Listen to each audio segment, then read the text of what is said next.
All right, welcome to Unpacking R. Kelly. I am Alex Haynes, and my co-host here, Tiff Linnell, Hello. and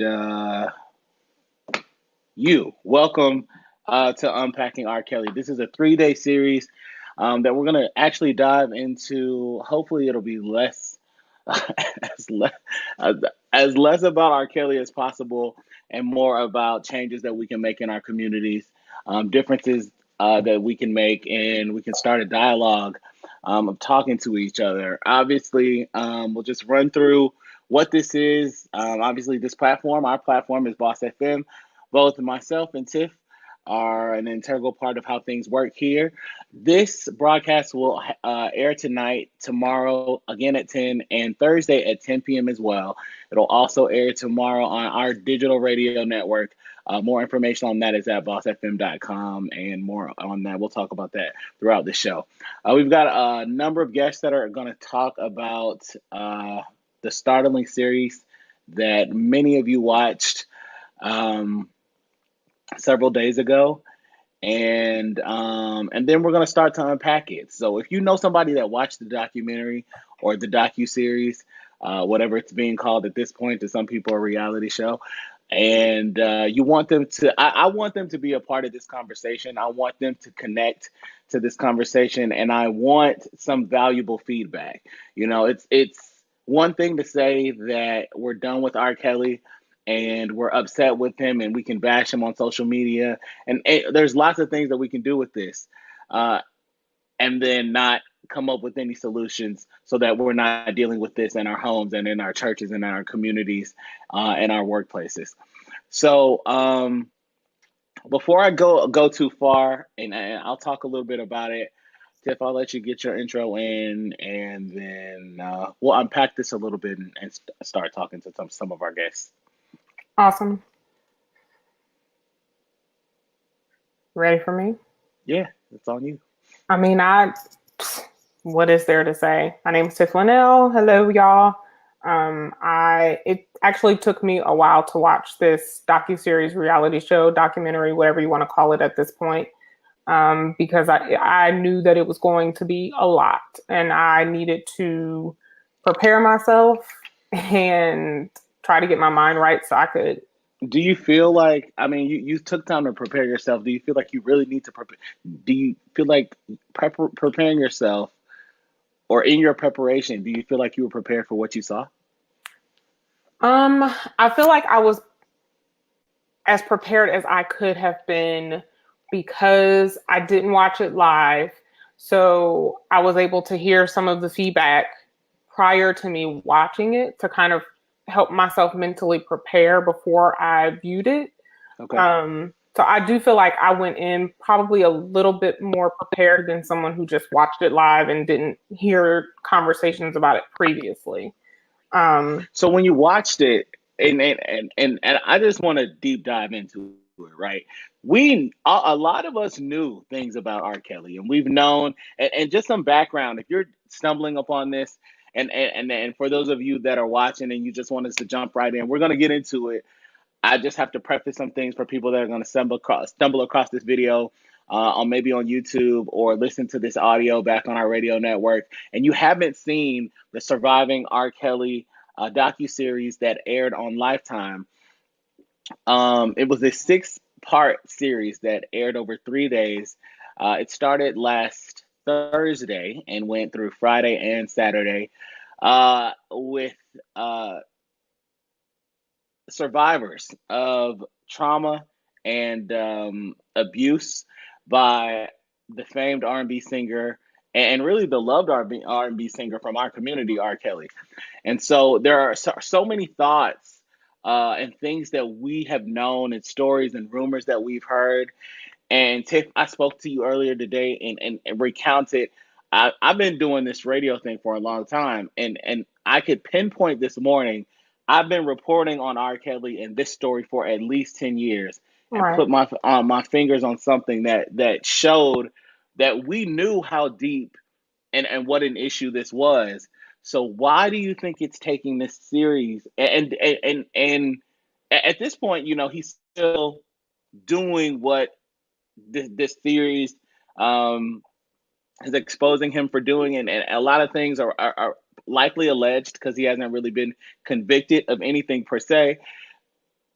Why do you think this is running rampant in our community, and this is his practices haven't been able to be stopped?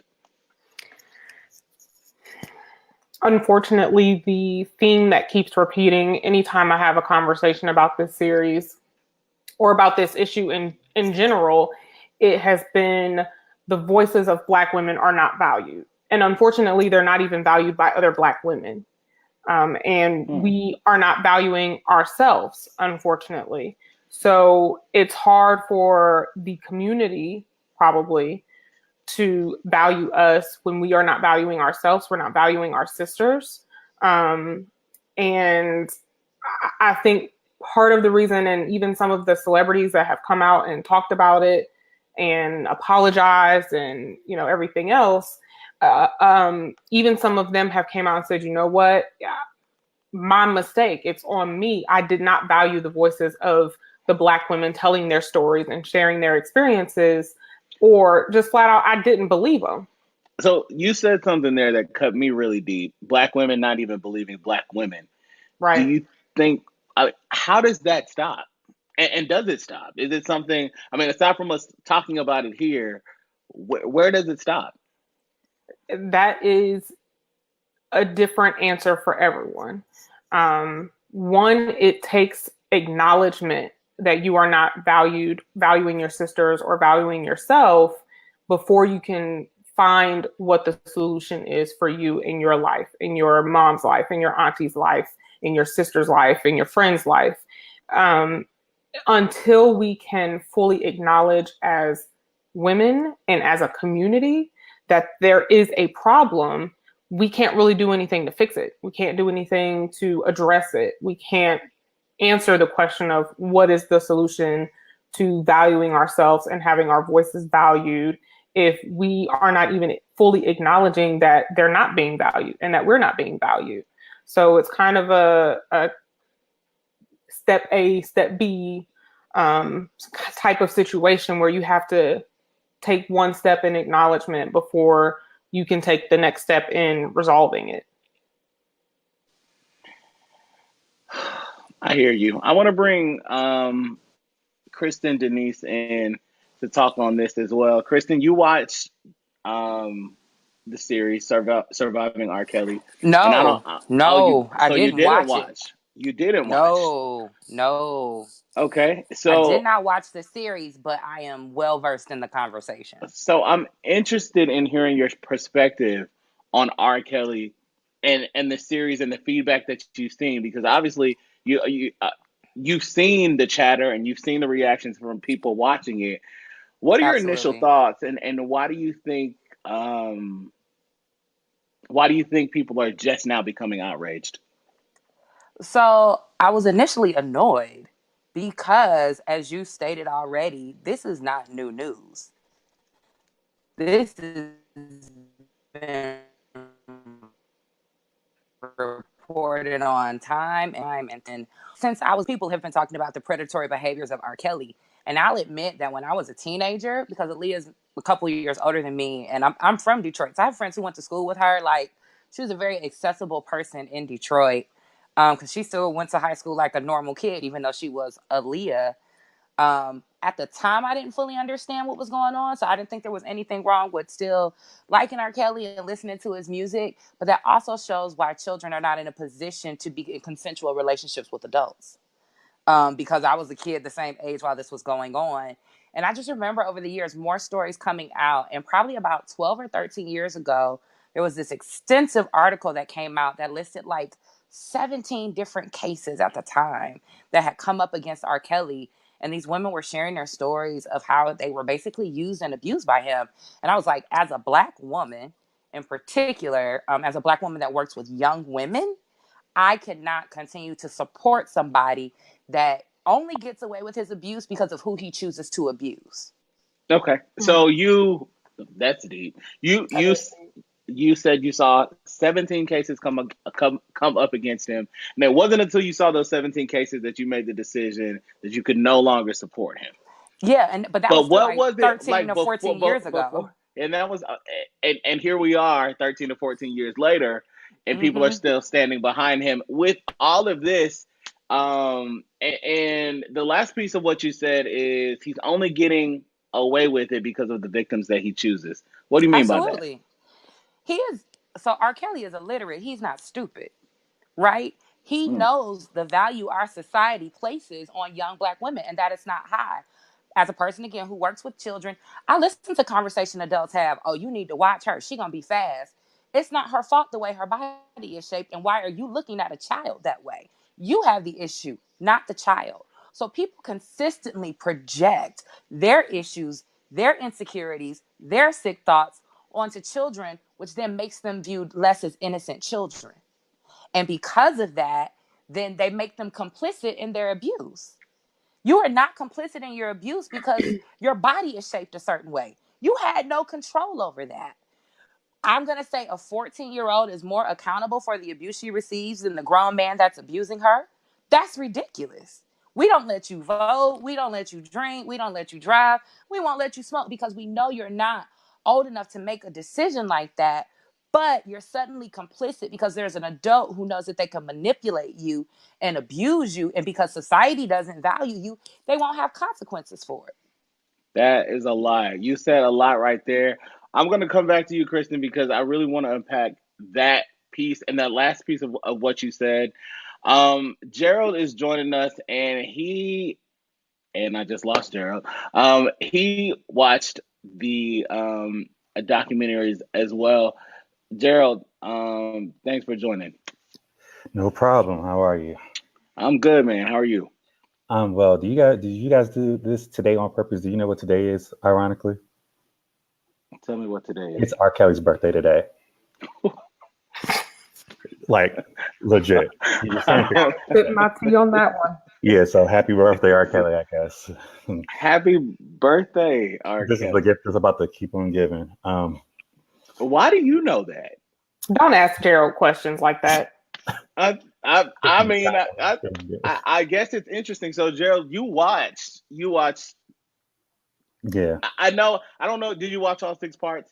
I Um, know you were watching. We were communicating back and forth during the first 2 episodes, and it was complete overload for me. And we're still talking about the beginning of it, and I don't want to spend too long on this because obviously there's so much that we want to unpack. But your initial thoughts when you watched it, uh, was this information that you already knew? Did you learn some new information? Is there something that you took from this?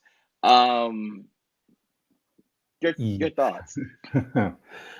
I'm about to sound unpopular, I guess, because I'm the guy and I really don't even care here. But because I don't support him. But just off the first 2 parts, I'm mad at everybody else. Like if there was a list in what ascending order, he would be the last person.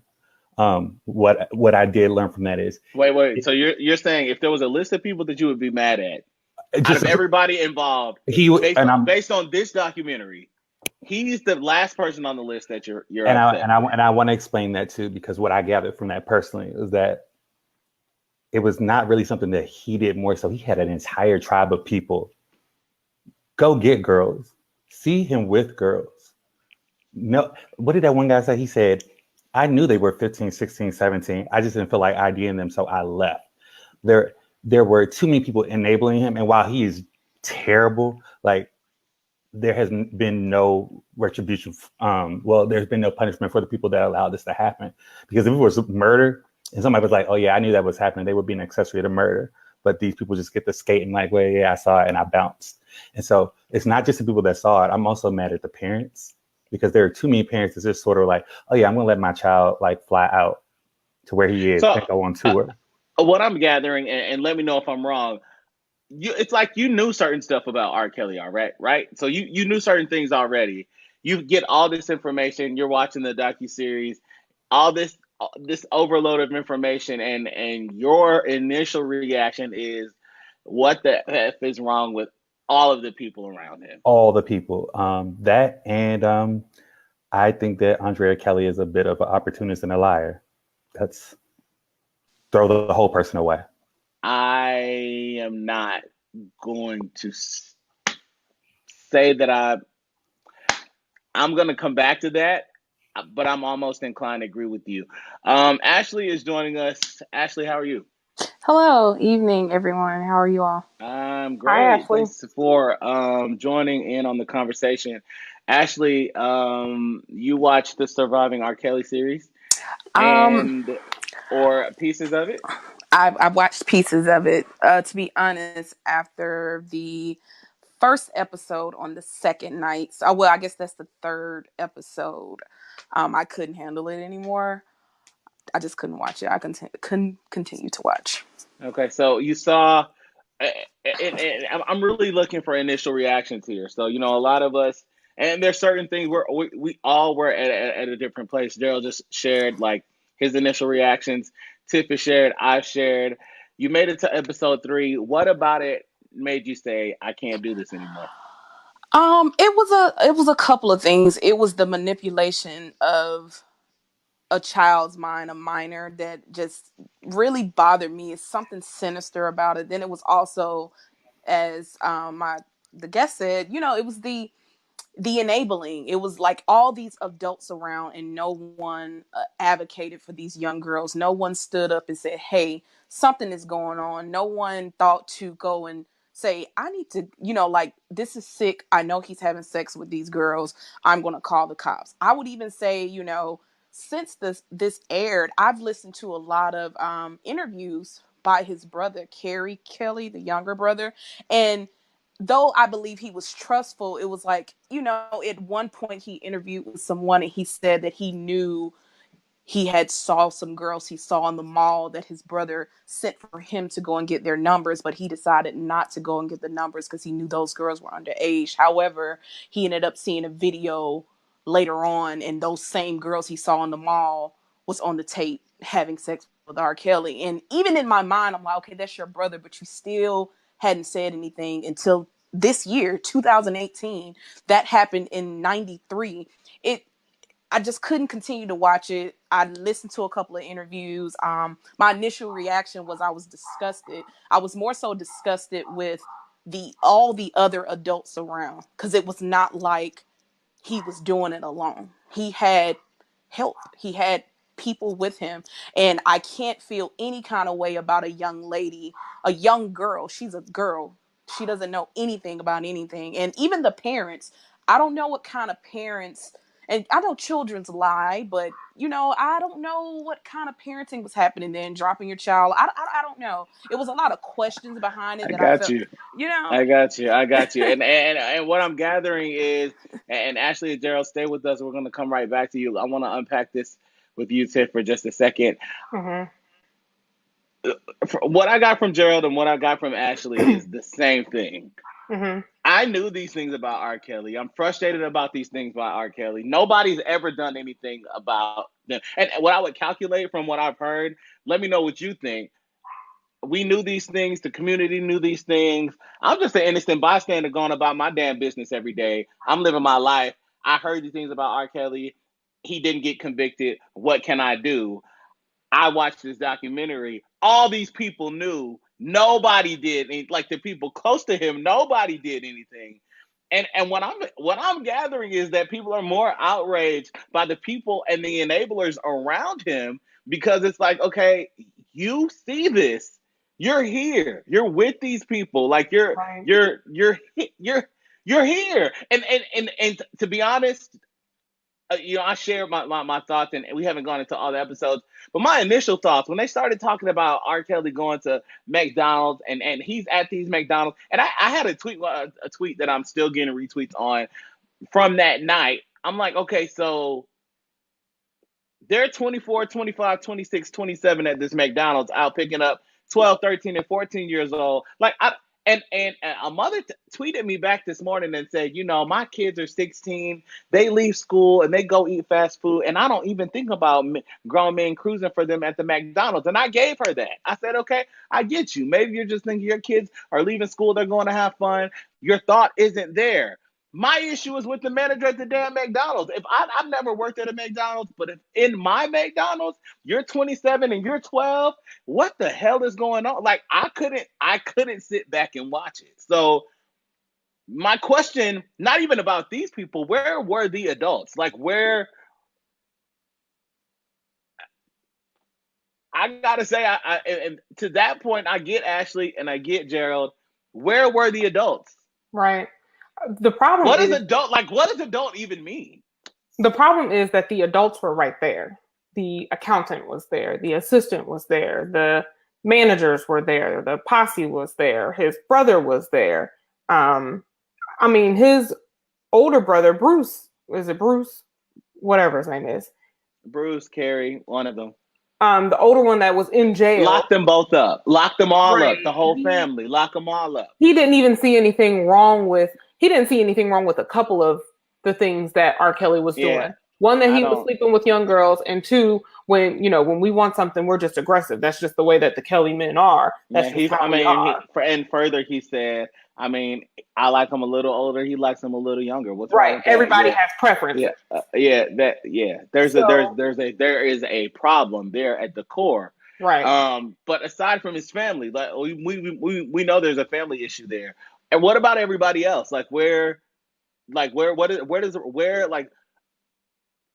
people have to be held accountable, have to be held responsible. And I think that responsibility comes with parenting. I'm not a parent. If I was a parent, I would be responsible. I think that if you're going to lay down and have a child, or you're going to have multiple children, and you're responsible for bringing life onto the earth, you got to be held responsible for what goes on with them. You have to be held accountable. I get that you're not thinking about it. Now that you're watching this, I bet you parents are thinking about, where are my kids going after school? Like, they're at a fast food restaurant. I bet you there's still some that aren't. Yeah.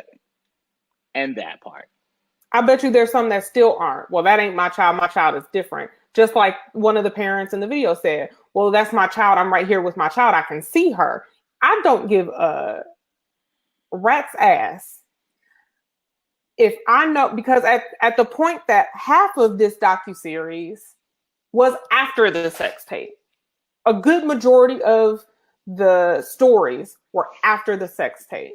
Whether you did it or not, it can't even be prosecuted. Right. Whether you did it or not, I'm not risking, and I don't have children either, but I have talked to a few parents, including my own mother, over the last couple of days. Whether you did it or not, I am not willing to risk the foot that I just made on that human being. I'm not willing to risk a single hair, eyelash, eyebrow, anything on that child with somebody who's even been accused. But let's go further. There was a tape. Now, I admittedly have never watched the tape, never had the desire to watch the tape, don't want to see it. But the very small snippets that they showed in the docuseries, it's very clearly R. Kelly. Very clearly R. Kelly. So, well, you've never seen the tape. I've seen it. It's him. And like I said, this is something I've reported on for years and years and years.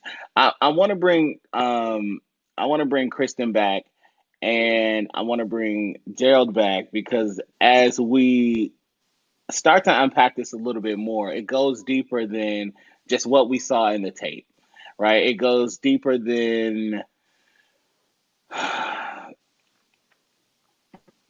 R. Kelly, his brothers, the enablers, and then it goes to the community. So once we start to look at the community, Kristen, where do you think the community comes in when it comes to our responsibility to not only